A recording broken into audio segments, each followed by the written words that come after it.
I'd like to start today with the story of a woman named Lograi Tuzalana. I read about her case in Lewiston's Sun Journal and the Portland Press Herald. She's a 37-year-old Angolan woman and an asylum seeker. Lograi has reported for ICE check-ins every 2 months since her arrival in September 2022. She has no criminal history. On January 21st, Lograi reported for an ICE check-in at the field office in Scarborough, Maine. ICE informed Lograi that they were arresting her. The reason they gave is that she failed to provide a photo check-in back in 2023. She's been in the U.S. for 40 months and checking in every 2 months. They arrested her because she missed one photo out of her previous 19 check-ins. She was allowed to call her pastor and her husband. Then she was loaded in a van with several other people and transferred to Burlington. Quote, "They put me in a room with 50 women," Lograi said.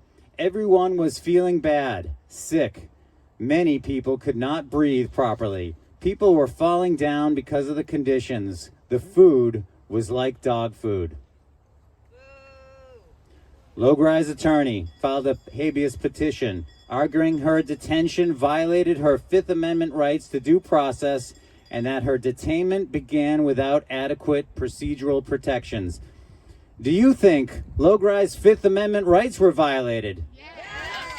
Do you think one of the rooms in Burlington holding 50 women is a violation of the Eighth Amendment against cruel and unusual punishments? Yes.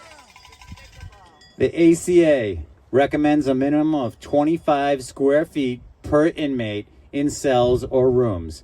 By my estimate, these rooms are 12 by 24 or 240 square feet.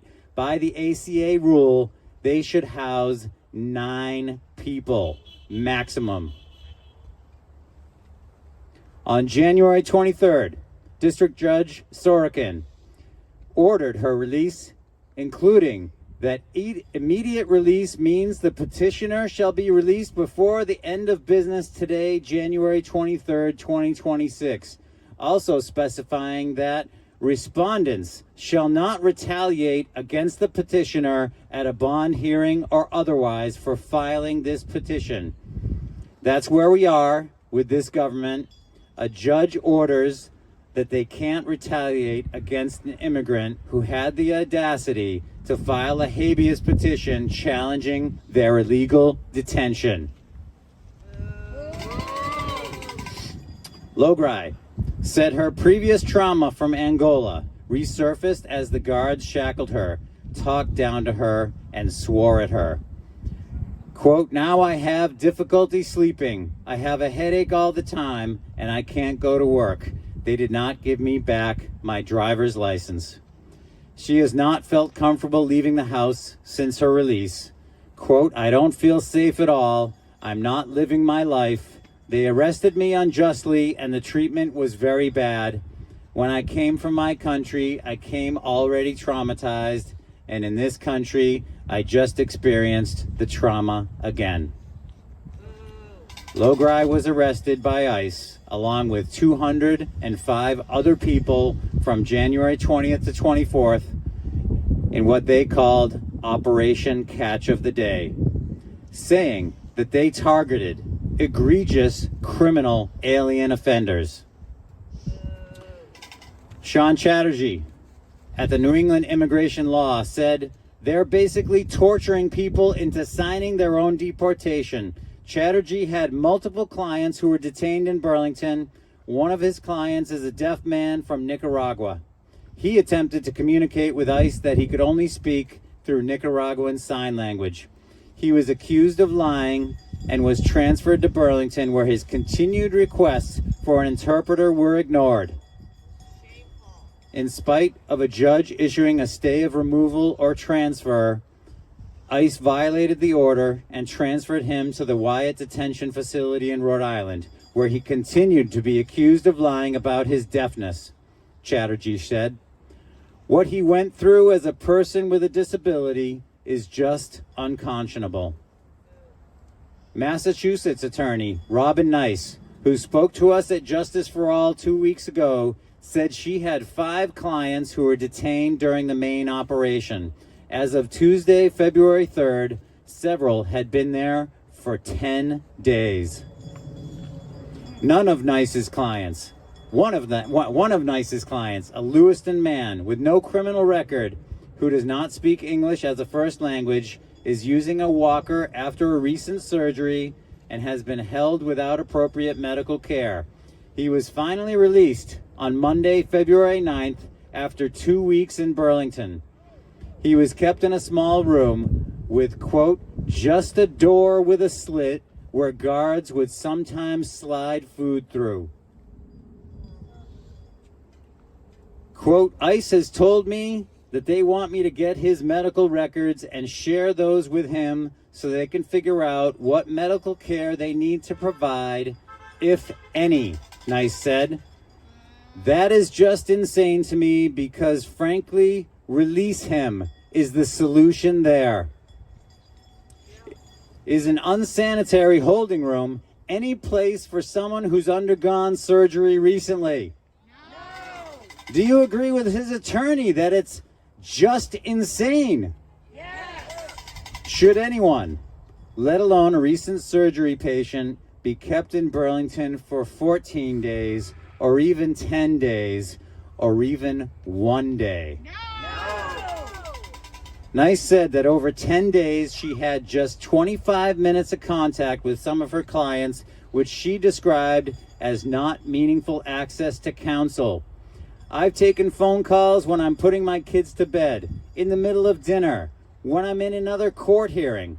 There's no way to plan for it because they just call when they can and it's not private.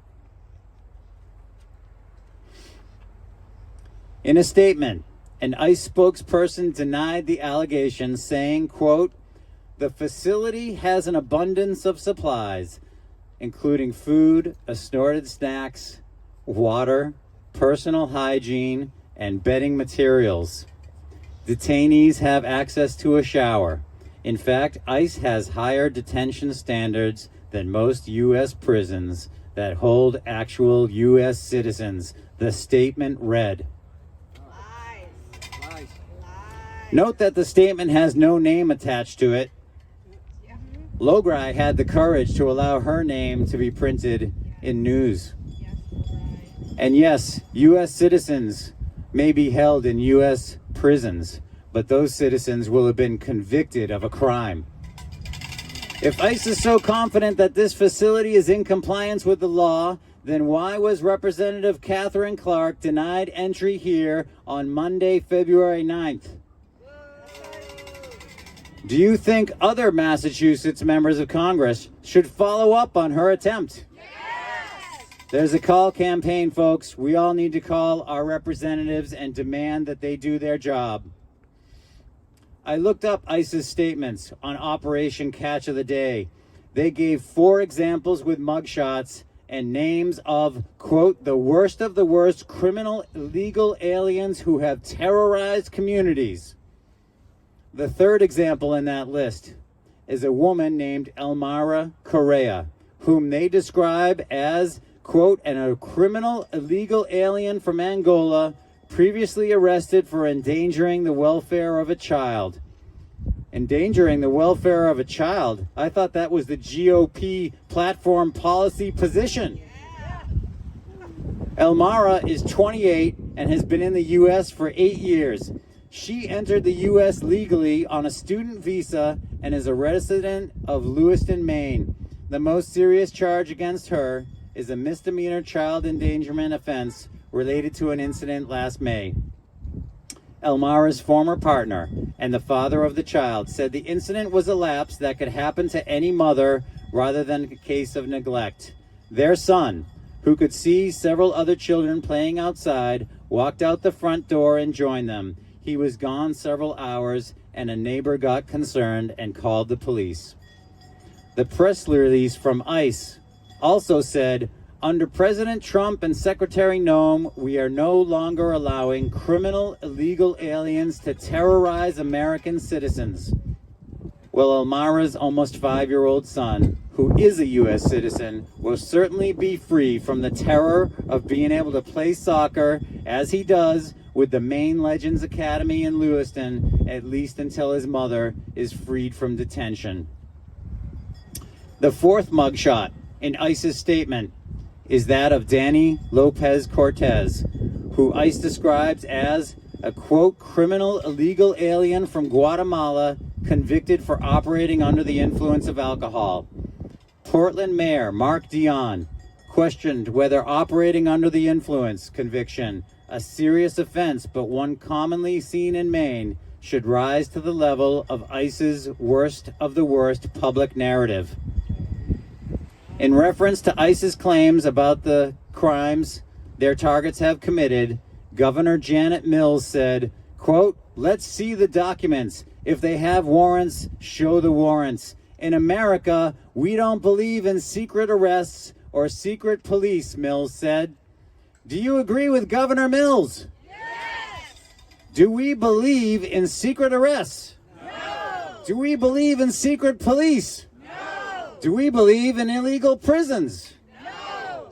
I've seen the criminals, the egregious criminals who are terrorizing our communities, and they are ICE. Yeah, that's right. As always, I thank you for listening.